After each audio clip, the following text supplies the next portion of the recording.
नमस्कार किसान भाइयों, मैं हूं पवन और आपका स्वागत है आपके अपने channel Pawan group of agriculture में। किसान भाइयों, आज हम इस वीडियो में बात करने वाले हैं धान में लगने वाले प्रमुख रोग फीथ ब्लाइट और पैडी के बारे में। इस वीडियो में बात करेंगे फीथ ब्लाइट क्या होता है, यह कैसे होता है और इससे कैसे हम बचें और इस रोग में कौन कौन सी दवा का प्रयोग करना चाहिए जिससे कि यह रोग हमारी फसल में ना लगे। किसान भाइयों, यह रोग लगने से हमारे फसल को लगभग 25% तक हमारी पैदावार का नुकसान होता है। तो किसान भाइयों, इस वीडियो को पूरा देखें। किसान भाइयों, अगर आप हमारे चैनल पर नए हैं तो हमारे चैनल को सब्सक्राइब करिए और बेल बटन को दबाइए जिससे हमारे नए नए वीडियो के नोटिफिकेशन आपको समय से मिलते रहें। तो किसान भाइयों, सबसे पहले बात करते हैं कि क्या होता है फीथ ब्लाइट। तो किसान भाइयों, फीथ ब्लाइट और पैडी एक फफूंद जनित रोग है जो राइजोक्टोनिया फुलेनाई नामक फफूंद से फैलता है, जिसे हिंदी में फीथ झुलसा भी कहा जाता है। किसान भाइयों, बात करते हैं कि यह रोग कैसे होता है या कैसे फैलता है और इससे कैसे बचे। तो किसान भाइयों, सबसे पहले आप अपने खेत में, अगर आपके खेत में ज़्यादा पानी है तो खेत में ज़्यादा पानी ना लगने दे।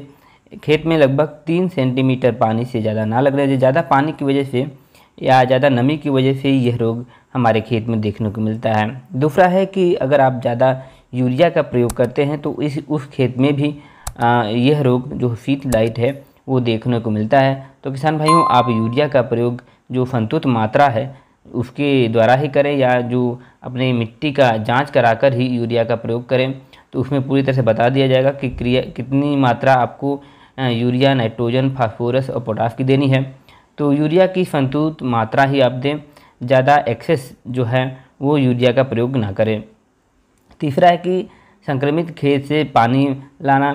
तो किसान भाइयों, बहुत से किसान भाई क्या करते हैं कि वो जिस खेत में फीथ ब्लाइट का प्रकोप पहले से हो गया है, फीथ झुलसा का प्रकोप हो गया है, उस खेत से किसान भाई पानी दूसरे खेत में डालते हैं, देते हैं, जिससे कि होता है कि उस खेत में भी इस रोग का प्रकोप देखने को मिलता है। तो किसान भाइयों, उस खेत में जिस खेत में प्रकोप हो गया है उस खेत से पानी का प्रयोग ना करें। तीसरा है उमस भरा वातावरण। तो किसान भाइयों, चौथा ये है कि अगर आपके वातावरण में उमस है, बहुत ज़्यादा गर्मी हो गई है, कुछ दिनों से बरसात नहीं हुई है, तो उस समय भी यह रोग खेत में देखने को मिलता है। और कभी कभी देखने को मिलता है ये भी है कि अगर आप जहाँ धान लगा हुआ है, अगर लगातार बारिश हो रही है तो वहाँ भी यह रोग देखने को मिलता है। किसान भाइयों, अब बात करते हैं कि इस रोग के लक्षण क्या है। तो किसान भाइयों, यह रोग फफूंद द्वारा होता है। पत्ती की फीथ पर 2 से 3 सेंटीमीटर लंबे हरे से भूरे रंग के धब्बे पड़ते हैं जो कि बाद में चलकर भूरे रंग के हो जाते हैं।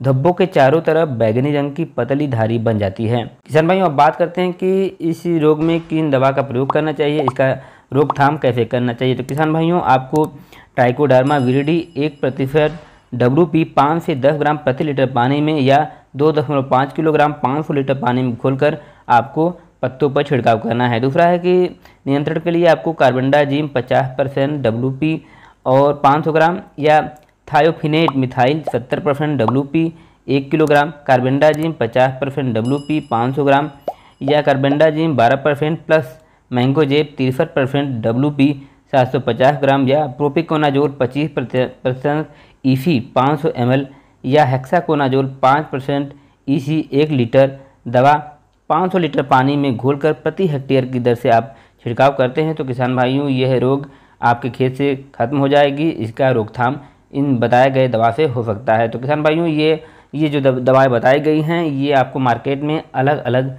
कंपनी का अलग अलग नाम से मिलेगा। तो ये आपको जो है टेक्निकल बताया गया है, तो आप मार्केट में जाएँ तो ये टेक्निकल उसमें रहेगा, लेकिन ये अलग अलग कंपनी का अलग अलग नाम से मिल सकता है। किसान भाइयों, एक चीज़ और है कि आप जो भी धान की फसल लगाएं वो फीथ ब्लाइट का जो होता है वो रोग रोधी वैरायटी आती हैं, उसको लगाने से उस वैरायटी में यह रोग नहीं लगता है।